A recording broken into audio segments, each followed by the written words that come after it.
আসসালামু আলাইকুম। অবিরাম বাংলার সংবাদে সবাইকে স্বাগত জানাচ্ছি। আমি নাইম ফাথম মুবিন। শুরুতেই বিআরবি কেবলস সংবাদ শিরোনাম। তত্ত্বাবধায়ক সরকার বাতিল, শেখ মুজিব জাতির পিতা, ধর্মনিরপেক্ষতা, পঞ্চদশ সংশোধনী ঘিরে যা ঘটেছিল। সবাই হাসেন আর আনন্দ করেন, আদালত চত্বরে ইনু। অহংকারী এবং উদ্ধত শেখ পরিবারের রাজনীতি করা মোনায়েম মুন্না। ক্ষমতায় গেলে শহীদদের নামে রাষ্ট্রীয় প্রতিষ্ঠানের নামকরণ করবে বিএনপি, যা বললেন তারেক রহমান। এ সরকারের মধ্যেই কোথাও কোনো ঘাবলা আছে, যা বলছেন রিজভী। তত্ত্বাবধায়ক সরকার বাতিল, শেখ মুজিব জাতির পিতা, ধর্মনিরপেক্ষতা, পঞ্চদশ সংশোধনী ঘিরে যা ঘটেছিল।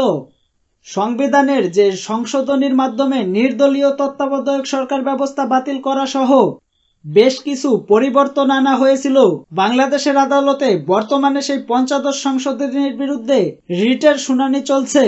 13 বছর পর আবার নির্বাচনকালীন তত্ত্বাবধায়ক সরকার ব্যবস্থা ফিরবে কিনা তা নির্ধারণ হতে পারে সর্বোচ্চ আদালতের রায়ে। দেশের সর্বোচ্চ আদালতের রায়ের পর 2011 সালে তৎকালীন আওয়ামী লীগ সরকারের আমলে জাতীয় সংসদ সংবিধান সংশোধন করে তত্ত্বাবধায়ক সরকার বাতিল সহ সংবিধানে বেশ কিছু পরিবর্তন আনা হয়েছিল। আওয়ামী লীগ, জামায়াত ইসলামী সহ অন্যান্য রাজনৈতিক দলগুলোর দাবি 1996 সালে ত্রয়োদশ সংশোধনীর মাধ্যমে সংবিধানে তত্ত্বাবধায়ক সরকারের যে বিধান আনা হয়েছিল, আওয়ামী লীগের প্রস্তাবে 2011 সালের 30 জুন সংবিধানে পঞ্চদশ সংশোধনীর মাধ্যমে সেটি বাদ দেওয়া হয়। ওই দিন এর বিরুদ্ধে প্রতিক্রিয়া জানিয়েছিলেন তৎকালীন জাতীয় সংসদের বিরোধী দলীয় নেত্রী খালেদা জিয়া। মন্তব্য করেছিলেন, জনমতকে উপেক্ষা করে একতরফাভাবে সংবিধান সংশোধনীর মাধ্যমে দেশকে অনিবার্য সংঘাতের দিকে ঠেলে দেওয়া হয়েছে। তত্ত্বাবধায়ক সরকার ব্যবস্থা বাতিলের পর 2014 সালের 5 জানুয়ারি দশম জাতীয় সংসদ নির্বাচন বয়কট করেছিল বিএনপি সহ বাংলাদেশের অনেক রাজনৈতিক দল। ওই নির্বাচন বাতিলের দাবিতে হরতাল, অবরোধ সহ নানান রাজনৈতিক সহিংসতার ঘটনাও ঘটেছিল বাংলাদেশে। সবাই হাসেন আর আনন্দ করেন, আদালত চত্বরে ইনু। জুলাই আগস্টের গণহত্যা ও মানবতাবিরোধী অপরাধে জড়িত থাকার অভিযোগে গ্রেপ্তার হওয়া সাবেক 9 মন্ত্রী সহ 13 জনকে আন্তর্জাতিক অপরাধ ট্রাইব্যুনালে হাজির করা হয়। সোমবার কড়া নিরাপত্তায় সকাল 10টার দিকে প্রিজন ভ্যানে করে আসামিদের ট্রাইব্যুনালে হাজির করা হয়। পরে তাদের গ্রেপ্তার দেখিয়ে কারাগারে পাঠানোর নির্দেশ দেন ট্রাইব্যুনাল। আসামিরা হলেন সাবেক আইনমন্ত্রী আনিসুল হক, ফারুক খান, ডক্টর দীপু মনি, রাশেদ খান মেনন, হাসানুল হক ইনু, জুনায়েদ আহমেদ পলক, সাবেক প্রধানমন্ত্রীর উপদেষ্টা সালমান এফ রহমান, তৌফিক ইল্লাহি, শাহজাহান খান, সাবেক প্রতিমন্ত্রী কামাল আহমেদ মজুমদার, গোলাম দস্তগীর গাজী, আপিল বিভাগের অবসরপ্রাপ্ত বিচারপতি শামসুদ্দিন চৌধুরী মানিক ও সাবেক স্বরাষ্ট্র সচিব জাহাঙ্গীর আলম। অন্য একটি মামলায় রিমান্ডে থাকা আব্দুর রাজ্জাককে আজ ট্রাইব্যুনালে হাজির করা হয়নি। ট্রাইব্যুনাল থেকে কারাগারে নেওয়ার সময় আসামিদের অনেকেই হাসি মুখে দেখা যায়, তবে এর মধ্যে সাংবাদিকদের দিকে হাত নাড়িয়ে হাসানুল হক ইনু বলেন, সবাই হাসেন আর আনন্দ করেন। এর বাইরে আর কোনো কথা বলতে দেখা যায়নি ইনুকে।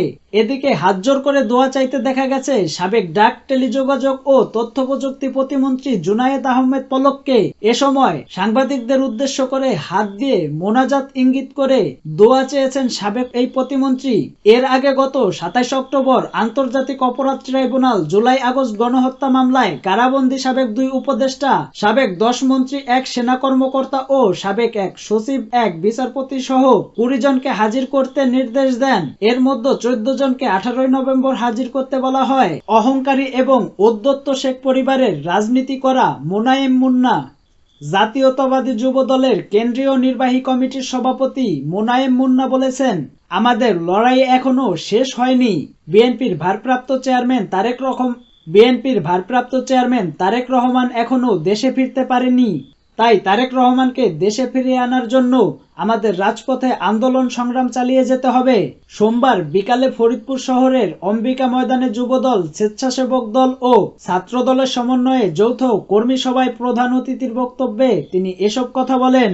মোনায়েম মুন্না বলেন, বিএনপি নেতাদের ফোন ট্র্যাক করে যেভাবে তাদের ধরতেন সেভাবেই কেন আওয়ামী লীগের নেতাদের ধরছে না।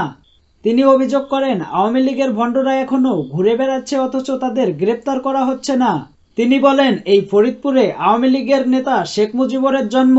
এই ফরিদপুরে শেখ পরিবারের যেসব রাজনৈতিক নেতৃত্ব রয়েছে, লিটন চৌধুরী বলেন আর নিকচন চৌধুরী বলেন, তারা সকলেই অহংকারী এবং উদ্ধত।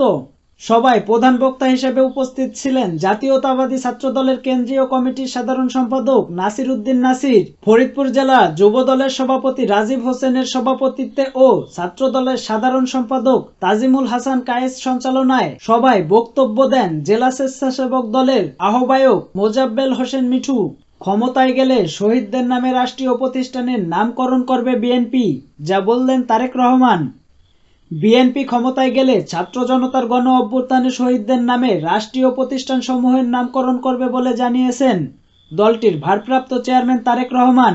গতকাল সোমবার বিকালে রাজধানীর জাতীয় প্রেস ক্লাবে এক অনুষ্ঠানে ভার্চুয়ালি যুক্ত হয়ে তিনি এসব কথা জানান। ছাত্র জনতার আন্দোলনে পঙ্গুত্ব বরণকারীদের মধ্যে হুইল চেয়ার বিতরণ উপলক্ষে আমরা বিএনপি পরিবার এই অনুষ্ঠানের আয়োজন করা হয়। তারেক রহমান বলেন, ভবিষ্যতে বিএনপি সরকার গঠনে সক্ষম হলে যারা শহীদ হয়েছেন, সারা দেশে স্বৈরাচারকে বিদায় করার জন্য নিজের জীবনকে উৎসর্গ করেছেন, এরকম প্রতিটি মানুষের নামে ভিন্ন ভিন্ন এলাকায় রাষ্ট্রের যে প্রতিষ্ঠানগুলো তৈরি হবে সেগুলো শহীদদের নামে হবে। প্রতিষ্ঠানগুলোর নামকরণ করার একটি প্রস্তাবনা আমাদের আছে। ভারপ্রাপ্ত চেয়ারম্যান বলেন, বিএনপি ভবিষ্যতে সরকার গঠন করলে সরকারের পক্ষ থেকে লক্ষ্য থাকবে তাদের প্রতি সাহায্য সহযোগিতার হাত বাড়িয়ে দেওয়া, যাতে সেই পঙ্গু মানুষগুলো নিজেরা যতটুকু সম্ভব স্বাবলম্বী হতে পারে। দেশের অর্থনৈতিকভাবে সচ্ছল ব্যক্তিদের সহযোগিতার হাত বাড়িয়ে দেওয়ার আহ্বান জানান তারেক রহমান। তিনি বলেন, আমরা সকলে যদি সহযোগিতার হাত বাড়িয়ে দিই, তাহলে আমরা যে রকম বাংলাদেশ কল্পনা করি সেই বাংলাদেশের সূচনা করতে সক্ষম হব বলে আমি বিশ্বাস করি।